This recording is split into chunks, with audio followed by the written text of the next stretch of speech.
Hello guys, today I am going to show you on how to enable ambient mode on YouTube. Ambient mode is one of the features added in YouTube. To make sure that you have this feature, make sure that your YouTube is updated. So go to your Play Store and search YouTube. If you see an update, kindly update it. After that, go to your YouTube application. Also, make sure that you are using YouTube's dark theme because it is only accessible with a dark mode. Let us see how the ambient mode looks like. If I would search a white video, you can see a white reflection here outside the video. Let's try a colorful one. And also here we can see the ambient.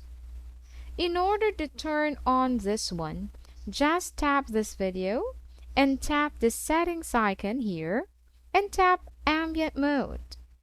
And that's it. You can now enjoy this feature on YouTube.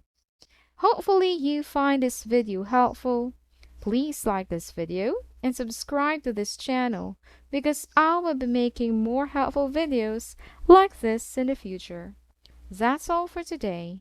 See you in the next video.